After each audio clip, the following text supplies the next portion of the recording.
Hi, I'm Deborah Rubino. I'm the niece of Aaron B. Cohen, who was one of the original founders of the synagogue. But I think both my grandfather and my uncle would be astounded to know that 125 years later, the synagogue is still functioning, and not only functioning, it's thriving.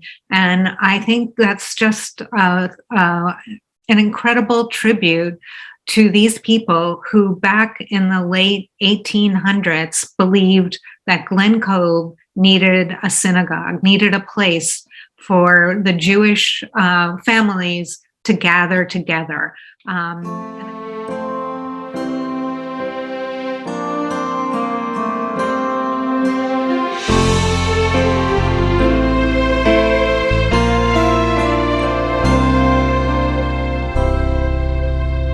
In 1897, some Jews found a home, a safe place to live in the heart of Glen Cove.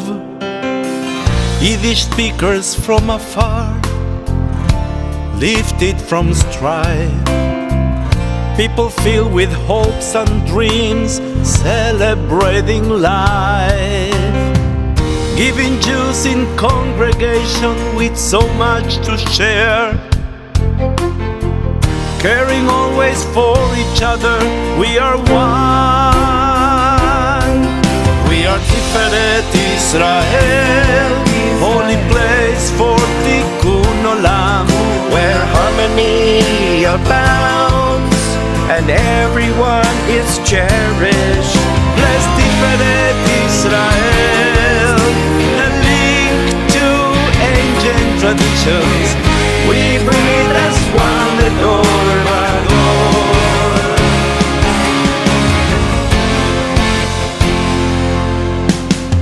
Welcoming new generations, our doors open wide, helping repair the world. It's Chaim, our tree of life, teaching our children Torah to live by.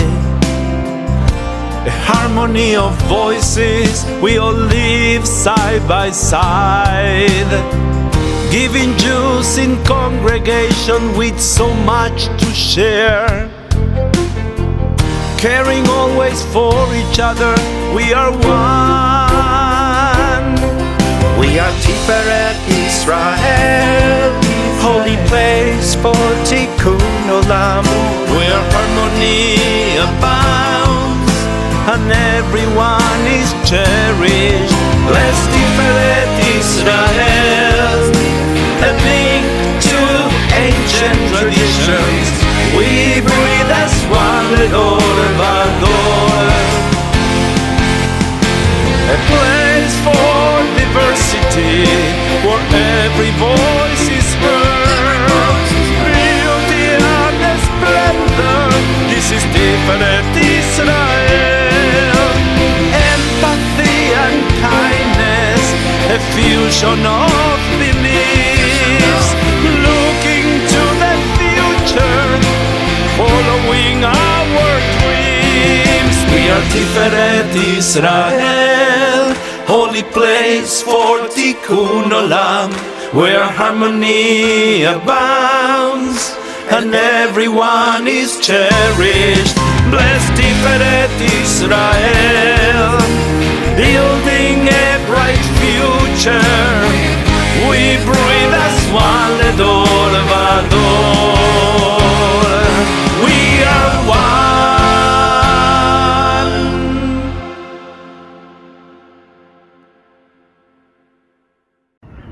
It's such an honor to speak on behalf of CTI. Our congregation continues to represent the very best for our entire community. You know, to think 125 years of consecutive time together, nowhere else do people come together and truly support, represent one another, but really look out for one another and absolutely accept one another for who we are, who our families are, and who we represent as families.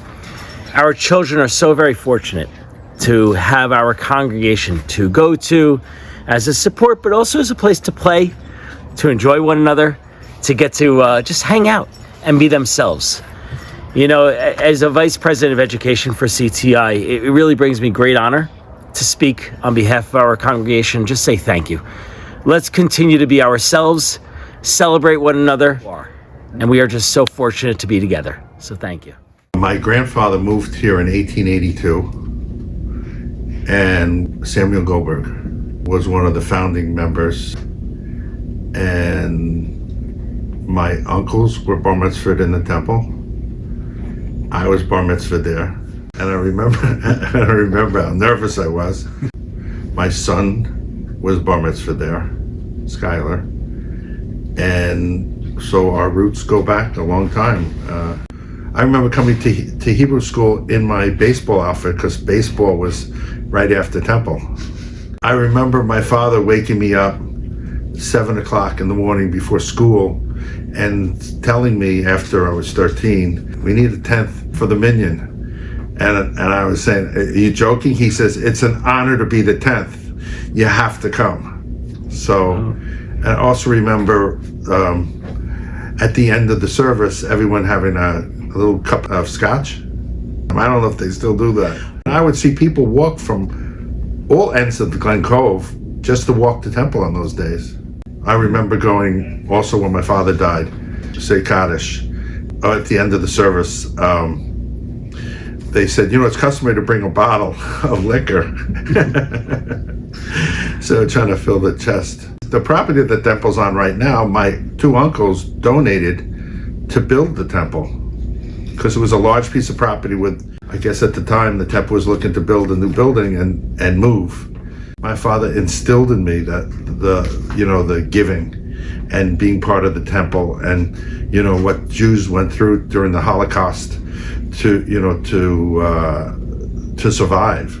You know, they wanted to make sure that they stayed strong within their temple. And so, I have great memories from the temple. It's why we're so involved still to this day. My grandparents moved to Glen Cove in 1918. They became members of the temple immediately. And I remember the temple on Continental, where I was part of the youth chorus that sang at Friday night services. That's my memory of the old temple, other than it was beautiful, and we used to all play on the railings on the steps. Then the new temple opened, and I was bat mitzvahed in this synagogue. However, the sanctuary was not yet completed, and so my bat mitzvah was held on a Friday night downstairs. And it was a wonderful place to be. It was very family oriented. My parents were both very active in this temple. My father's a past president. My mother was a member of the sisterhood, and I was part of the youth group that they had here. So lots of good memories from both the old and the new CTI. My memories go way back, although the room behind us, that reception room, for years I couldn't go in there because I was very traumatized because my bris was in there, so I couldn't step foot in there. I actually go way back before this building was built as a little kid going to services in early Hebrew school on Continental. As people know, my grandparents were one of the founding fathers and mothers of the CTI. Not only I, but my father was bar mitzvahed here. I was bar mitzvahed here. My kids were bar mitzvahed and bat mitzvahed here. So we go way back. My bar mitzvah was a year after this place was completed. The first year we had services, all the walls were cinder blocks. That was half finished. And then when it was finished, thank God, I had my bar mitzvah right in the big ballroom and in the shul. Some memories Hebrew school was packed with kids. I think I got my first kiss downstairs. We had a very active youth group, so I got a very good education here. And outside for the youth group, we had an annual fair, a carnival, where people came from all over. It was a great fundraiser. We even had celebrities of the time who were on children's TV, like Sonny Fox and Sandy Becker at the time. Eventually becoming president of the shul, being on the board. I also was a membership vice president. When I walk into the sanctuary, I can remember sitting with my grandmother for high holidays, sitting with my parents. And now I go into the memorial room, and there's all my members of my family up there, and it's bittersweet. But I have to say that Rabbi Huberman, Rabbi Irwin, and Cantor Gustavo, I believe, of all the clergy we ever had, have made perhaps the most profound influence in this place. If you don't know, our membership has been growing and growing. Something great is going on here. Hi, this is Aaron Ain, and it brings me great joy to recognize and celebrate 125 years of Congregation Tifereth Israel. Amazing. And congratulations to the Shapiro family, longstanding members of the congregation and real leaders as well. I grew up in Tifereth, and over 60 years ago, went there for Hebrew school, had my bar mitzvah there. So did my three brothers and my sister. My grandfather joined the congregation when he came from Europe well over 100 years ago. And my grandfather had leadership roles at the congregation. My parents had leadership roles at the congregation. I remember my earliest memories sitting on my grandfather's lap in the sanctuary. As soon as I could wiggle out of my grandfather's lap, I'd go outside and I'd play in the big fields in front of the synagogue building. And so, try to spend as little time as possible in the sanctuary. My dad was the president of the congregation for a period, and it really was the center of our life in so many ways. My life, while I don't live in New York anymore, and I haven't lived in New York for over 40 years, I still maintain my membership at Tifereth as a way to celebrate my ancestors, my grandparents. Thank you for keeping the traditions going forward, and my blessings to everyone. And thank you for this opportunity to offer my greetings.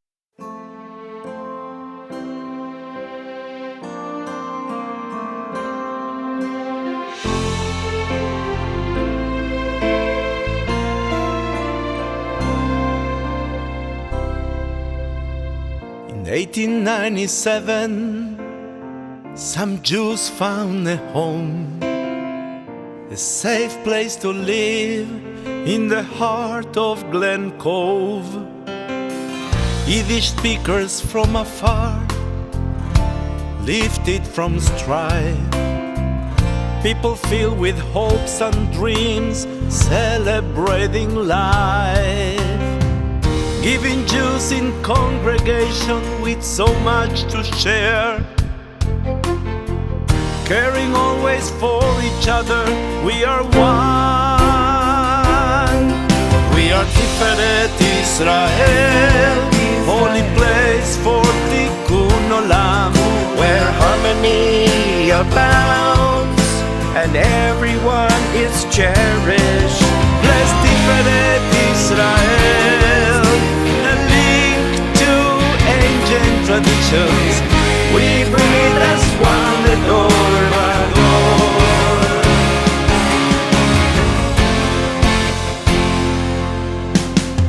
Welcoming new generations, our doors open wide, helping repair the world. It's Chaim, our tree of life, teaching our children Torah to live by. A harmony of voices, we all live side by side, giving Jews in congregation with so much to share, caring always for each other, we are one.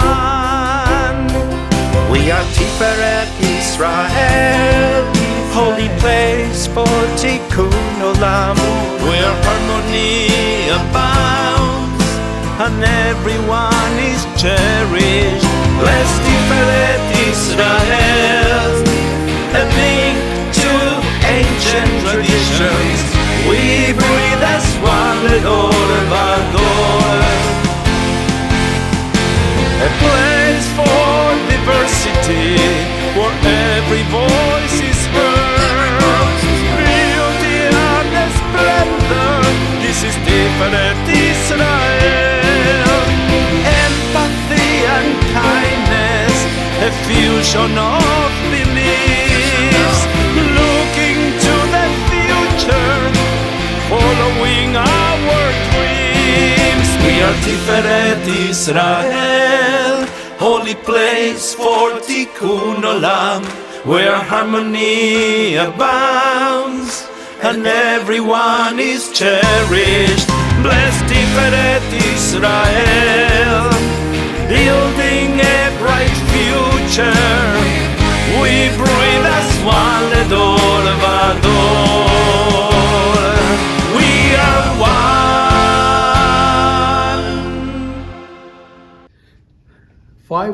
25 years ago, our forefathers brought forth on the North Shore of Long Island a new synagogue.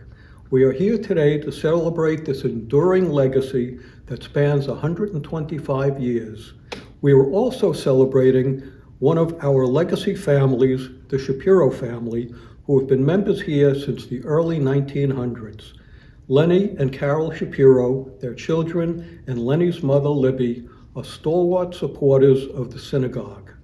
I am grateful to be here to introduce them to those of you who do not know them, and want to thank all of you for making it possible for CTI to endure for the last 125 years and for moving it strongly into the years ahead. We came to Glen Cove in 1943, and we joined the synagogue immediately. And not too long after that, my dad became president of the synagogue. He needed a president. I'm Eve Shapiro. I'm a member of the Shapiro family here.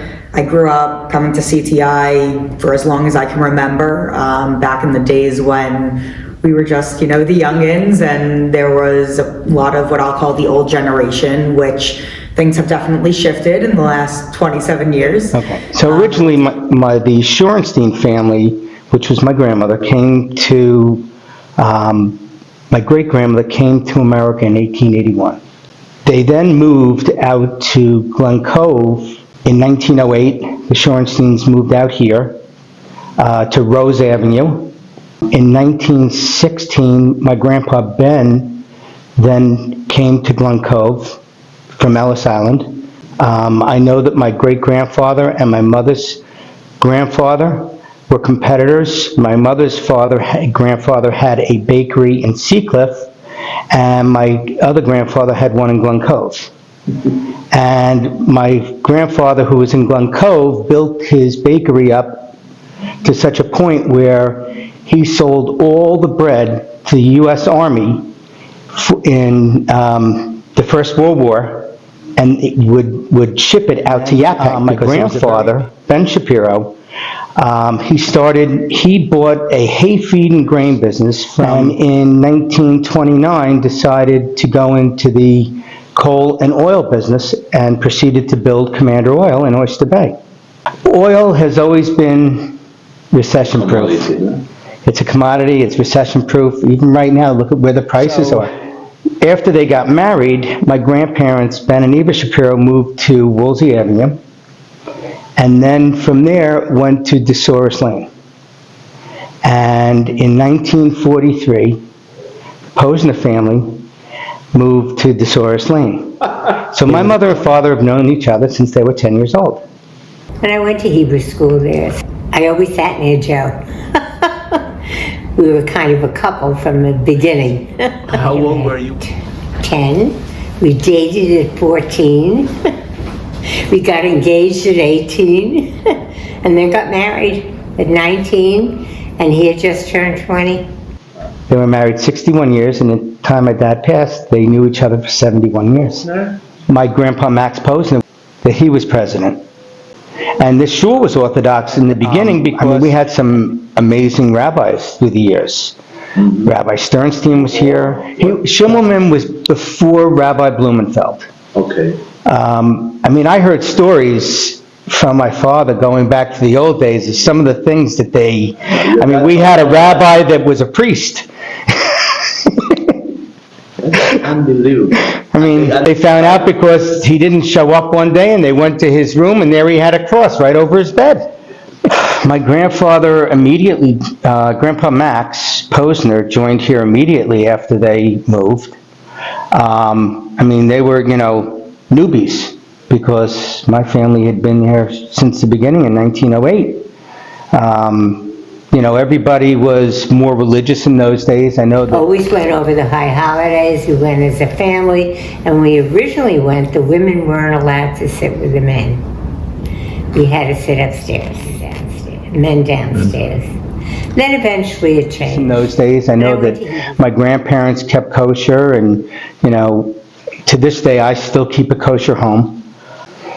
And my grandma Eva and Grandpa Ben raised their children here, and they all went to Hebrew school. My father tells me stories about Lenevsky, they used to call Le, and he used to catch my father eating pretzels with milk in Hebrew school, and he'd take a ruler, and the comics, and he used to take a ruler and take the desk and right on his hands. I remember when we used to live on Stewart Drive, that we used to walk to shul. And my dad and I always walked to shul until, the years went by and then we stopped walking to temple. It was our time together. And it was kind of fun. And my mother, every Friday night, we had a tradition in the family that was started from my grandparents. No matter what you did, Friday night, the entire family came together. Lenny grew up doing Friday night dinners. They went to the grandparents. If they went out afterwards, that was fine. But before they went out, they all convened for dinner. Right. And my parents, after my grandparents stopped doing it, kept the tradition, and the only time we could go out was after dinner was over and everybody was finished. Before that, we had to stay. Friday night dinner, from the time I was 13 on, I did the Kiddush, nobody else did. It was always me doing the Kiddush every Friday night. My grandmother, I can picture her doing the candle lighting. As time went on, maybe I'll do dinner. Maybe I'll do Friday night. And, okay, we'll eat in the dining room. And Lenny would say, well, the dining room's formal. And I'd say to the kids, you can wear sweatpants, I don't care. Go shower, you come in, just be comfortable. And he'd say, we're eating in the dining room in jeans or in sweatpants? And I'm like, we're eating in the dining room in jeans or sweatpants. And I went to Hebrew school here, got bat mitzvahed here. When I was here, the Hebrew school was extremely small. I remember being with my brother and my family friend Delphine Starr, who the Stars are still members of CTI today, and we would go to Charlie's, which was a little candy shop right around the corner from here before Hebrew school. And the best part of Hebrew school for them was that I picked them up with Delphine and we went for a milkshake before we came here. The first thing I remember about Hebrew school, the teachers who, there's a warmth and there's a happiness in the sense of, these are people that helped, shape your understanding, more Phyllis, more Adalia, yourself. We had about 60 or 70 kids in Hebrew school. All the rooms upstairs were filled. The cantor, Casuto, of course, he always had trouble keeping us focused. So what he would do is during recess, he'd take us outside and he'd roll up paper and we'd have a piece of like a metal file and we'd play baseball. And that's how he would teach us. And I could remember Sharon Toffler, Nancy Bauer, Andy Green, Marty Wertheim. I can go on and on for all the people. We were all in the same class. And we, it was kind of fun. I mean, we didn't think it was fun in those days, but when you look back at it, it was really using his noggin to get us to do things. I remember the cantor coming to my father and saying, if I was going to do the entire service, I needed to be tutored. So, every day after Hebrew school, coming up to bar mitzvah time, they tutored me. And I did the entire service from start to finish. I will never forget it as long as I can live. My grandma Eva said, "Now you can daven."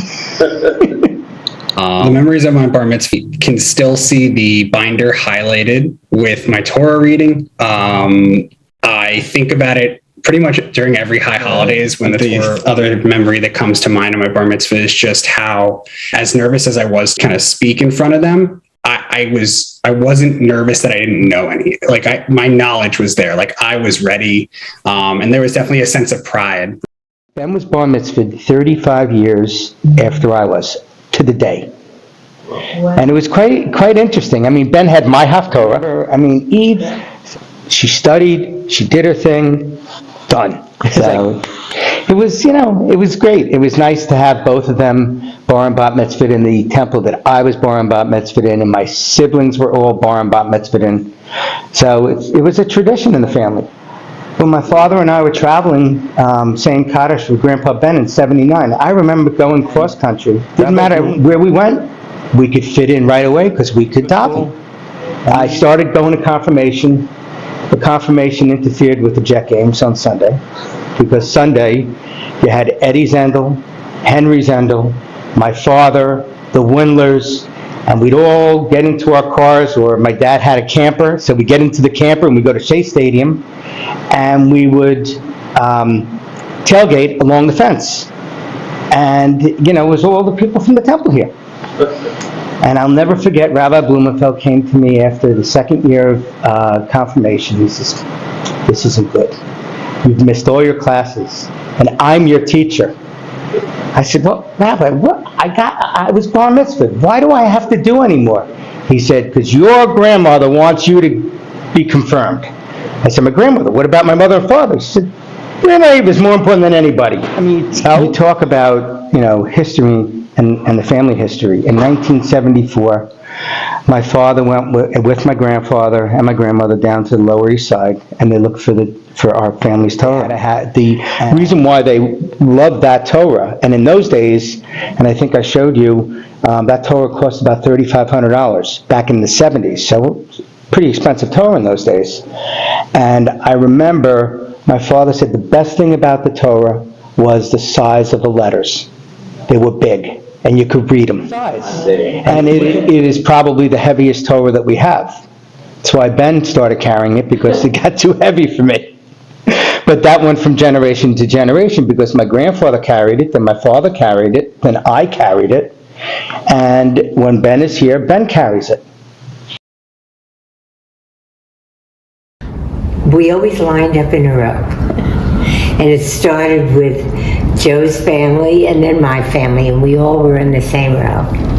My memories of the high holidays are going early with, my grandparents, or going early with my dad and sitting with my grandpa and meeting a lot of, his peers that were here during a far different time of the congregation, and listening to their stories and hearing them talk about it, to then obviously like meeting, their children, going to school with some of their grandchildren, or getting a feel for or really understanding the history of CTI. And then I'm obviously named after someone who has a legacy at CTI. You hear from grandparents and parents, friends, I knew him being able to carry the Torah that's named after my namesake, and then being able to almost kind of go and take a quiet moment with my dad and my grandpa and almost like listen to them, like reconnect with him. So I think on a personal level, it also helped me like feel closer to some family that I never got the chance to meet myself.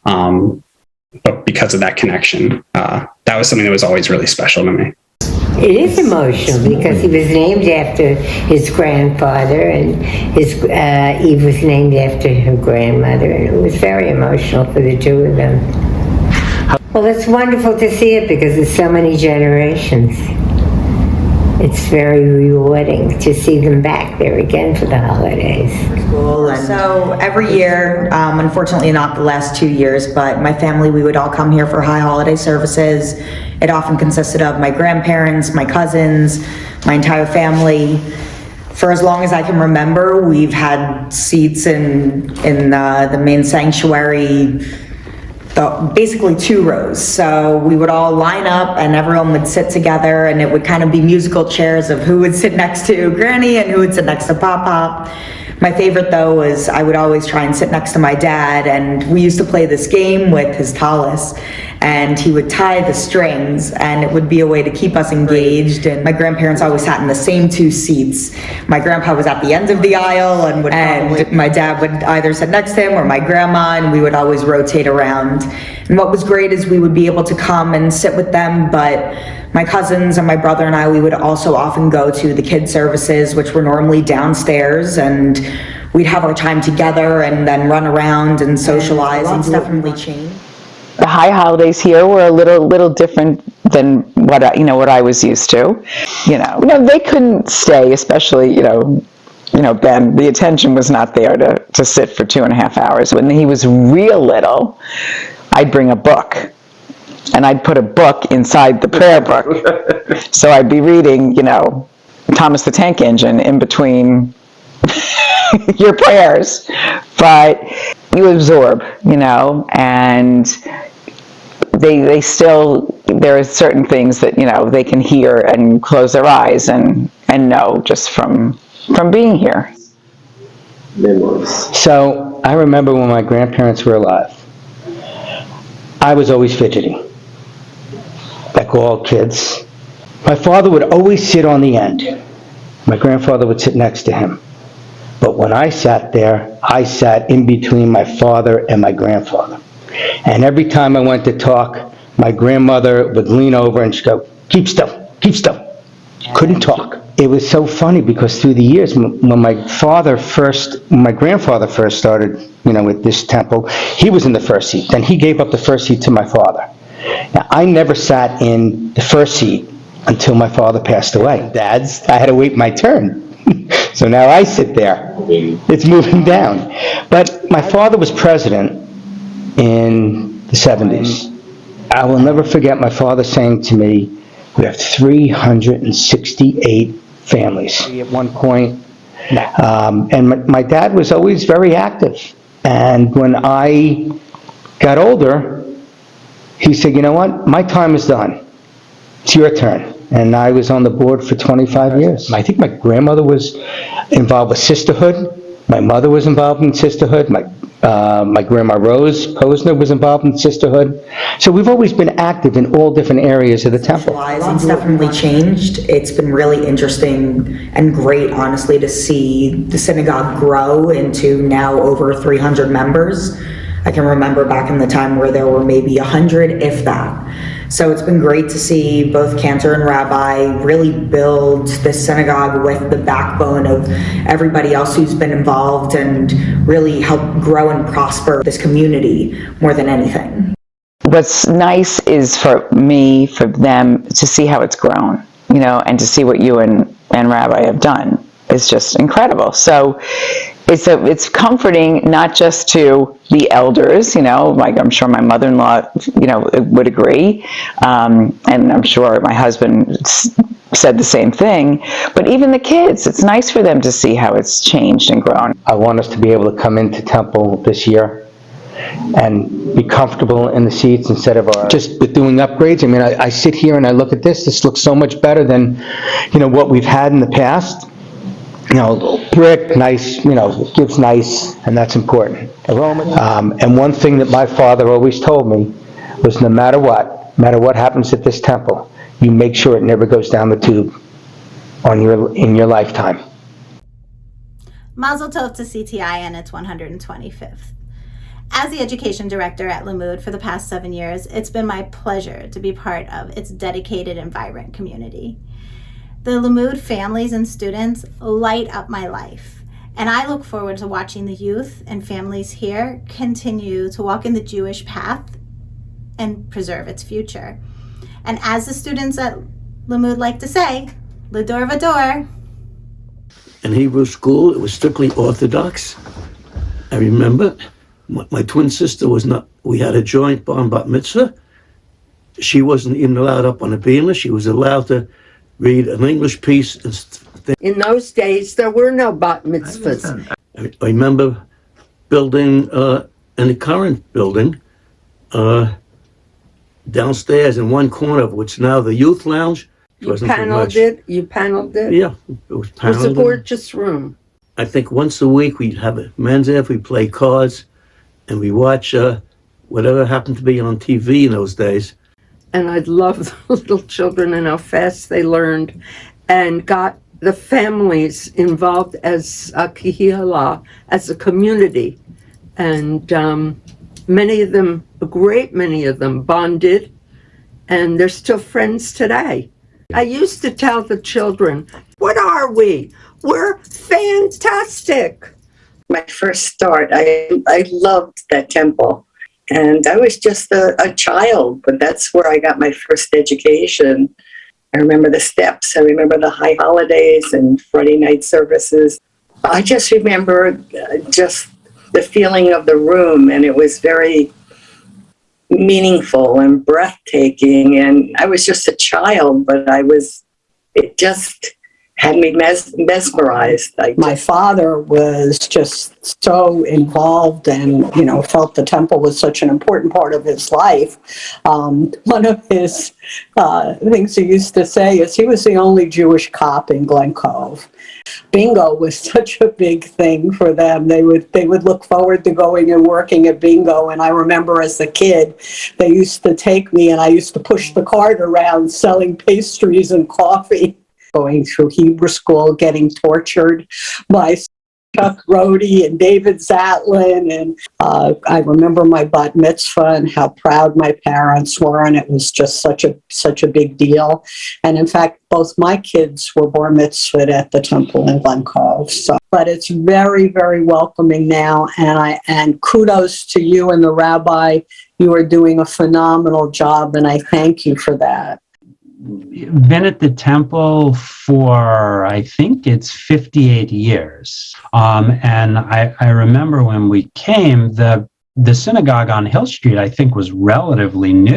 And they were very impressed with the building. I remember my mother, in those years at the synagogue with the skylights and the Ten Commandments and the gold ark and the stained glass and all of that. I mean, they just thought it was magnificent. As you know, my mother was very big into the sisterhood and was the treasurer of the sisterhood. Also remember the, as my mother would call it, the Shmata sale. They used to do, I think, weekly. They would set up a much smaller operation in the downstairs. And my mother ran that for many years, where they would just get clothing and stuff, and people came. I remember walking with my grandfather and my father on the high holy days. We would never drive. In fact, no cars were allowed in the parking lot. My grandparents and my grandfather had a long history with the synagogue, going back with the Ain family and other families, the Goldberg family, and my grandfather had a presence in that synagogue.